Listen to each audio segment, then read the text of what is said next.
News, सच जरूरी है। नमस्कार दर्शकों, ये है एमएनएस न्यूज नेटवर्क और आप देख रहे हैं एमएनएस न्यूज टीवी। मैं हूं आपके साथ शुभांगी। तो आइए देखते हैं देश और दुनिया की तमाम बड़ी खबरें। इससे पहले एक नजर हेडलाइंस की ओर।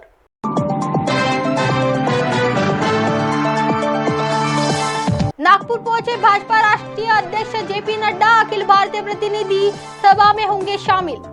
के कविता की गिरफ्तारी पर कोर्ट का सवाल, इतनी जल्दी क्या थी? ईडी ने दिया यह जवाब। भाजपा केवल शोर मचाती है, उसमें संविधान को बदलने का साहस नहीं, राहुल गांधी का केंद्र पर हमला। आइए देखते हैं खबरें विस्तार से। नागपुर पहुंचे भाजपा राष्ट्रीय अध्यक्ष जेपी नड्डा, अखिल भारतीय प्रतिनिधि सभा में होंगे शामिल। भाजपा के राष्ट्रीय अध्यक्ष जेपी नड्डा का शनिवार देर रात नागपुर हवाई अड्डे पर स्वागत हुआ। नड्डा नागपुर में आरएसएस द्वारा आयोजित अखिल भारतीय प्रतिनिधि सभा कार्यक्रम में शामिल होंगे। आरएसएस प्रमुख मोहन भागवत ने 2 दिन पहले का उद्घाटन कर दिया था। इस दौरान आरएसएस के संयुक्त महासचिव डॉक्टर मनमोहन वैद्य ने कहा कि अल्पसंख्यक सक्रिय है। संघ को लेकर उनके मन में जो डर पैदा किया गया था वह अब धीरे धीरे दूर हो रहा है। आरएसएस में भी चुनाव साल आरएसएस प्रतिनिधि सभा की बैठक में एक नया सहकार्यवाहक या महासचिव चुना जाएगा, इसलिए ये बैठक अहम है। वर्तमान महासचिव दत्तात्रेय होसबले हैं। इसकी संभावना है कि उन्हें दोबारा पद मिल सकता है, क्योंकि आरएसएस अपने शीर्ष पदाधिकारियों को कई कार्यकाल देने के लिए जाना जाता है। आरएसएस में इनके लिए हर 3 साल में चुनाव होते हैं। बैठक में आरएसएस 2-3 प्रस्ताव भी पारित करेगा। सामाजिक समरसता या सामाजिक एकजुटता, जागतिक भेदभाव से लड़ना, भारतीय परिवार प्रणाली को मजबूत करना, बच्चों और युवाओं को भारतीय सभ्यता पर या वर्ण, स्वच्छता, नागरिक कर्तव्यों के बारे में शिक्षित करना इत्यादि संघ की प्रतिनिधि सभा के प्रमुख मुद्दे होंगे जिन पर चर्चा की जाएगी। आइए बढ़ते हैं अगली खबर की ओर। के कविता की गिरफ्तारी पर कोर्ट का सवाल, इतनी जल्दी क्या थी? ईडी ने दिया यह जवाब। राउज एवेन्यू कोर्ट ने शनिवार को के कविता को 1 सप्ताह के लिए ईडी की हिरासत में भेज दिया गया है, लेकिन कई सवाल भी किए। ट्रायल कोर्ट ने पूछा कि क्या 15 मार्च को कविता की गिरफ्तारी की कोई तत्काल आवश्यकता थी, जब सुप्रीम कोर्ट 19 मार्च को उसके मामले की सुनवाई करने वाला है। अगर मामला 19 मार्च को सुनवाई के लिए आ रहा था तो उसे गिरफ्तार करने की क्या जल्दी थी? जिसके जवाब में प्रवर्तन निदेशालय ने कहा कि किसी भी कोर्ट में उनके खिलाफ दंडात्मक कार्रवाई न किए जाने की कोई बात नहीं की गई थी। दुरुपयोग बताया। कविता की ओर से पेश हुए वरिष्ठ अधिवक्ता विक्रम चौधरी ने दलील दी कि शुक्रवार शाम को उनकी गिरफ्तारी सत्ता का दुरुपयोग थी, जिसमें 19 मार्च तक उनकी गिरफ्तारी पर प्रभावी रोक का उल्लंघन किया। चौधरी ने कहा कि अतिरिक्त सॉलिसिटर जनरल ने सुप्रीम कोर्ट के समक्ष आश्वासन दिया था कि ईडी तब तक कविता को गिरफ्तार नहीं करेगी।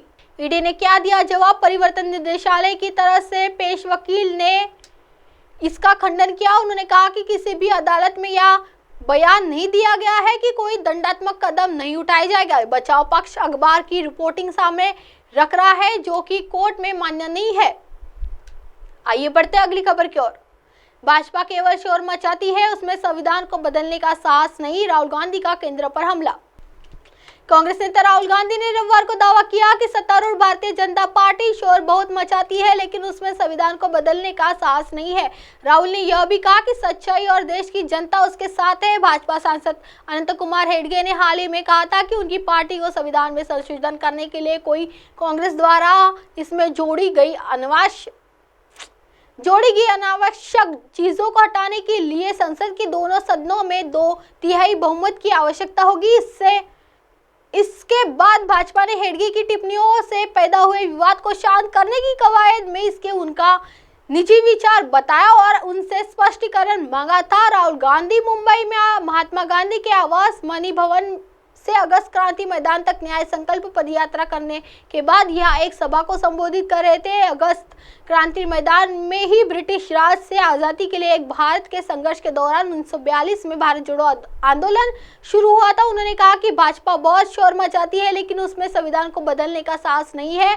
सच है और लोगों का समर्थन हमारे है। वायनाड से लोकसभा सदस्य राहुल गांधी ने कहा कि मौजूदा लड़ाई केवल भाजपा और कांग्रेस के बीच नहीं, बल्कि 2 अभिव्यक्तियों के बीच है। उन्होंने कहा कोई सोचता है कि देश एक केंद्र से चलना चाहिए जहां एक व्यक्ति के पास सारा ज्ञान है। इसके विपरीत हम सोचते हैं कि शक्ति का विकेंद्रीकरण होना चाहिए और लोगों की आवाज सुनी जानी चाहिए। राहुल ने कहा कि अगर किसी व्यक्ति के पास IIT प्रौद्योगिकी संस्थान की डिग्री है तो उसका यह मतलब नहीं है कि उसके पास किसी किसान के मुकाबले ज्यादा ज्ञान है। अब आप हमारे चैनल को आपके मोबाइल ऐप पर भी देख सकते हैं। मोबाइल ऐप पर देखने के लिए प्ले स्टोर से MNS News T app download करें। इंस्टा, ट्वीट, कुक, फेसबुक और कई सोशल मीडिया प्लेटफॉर्म पर हमारा चैनल उपलब्ध है। आप इसे यूट्यूब पर भी देख सकते हैं, आप इसे लाइव भी देख सकते हैं www.mnsnews3.com पर। फिलहाल वक्त हो चला दर्शकों ब्रेक का। ब्रेक से लौटने के बाद देखिएगा देश और दुनिया की तमाम बड़ी खबरें। बने रहिए MNS News टी पर। नमस्कार।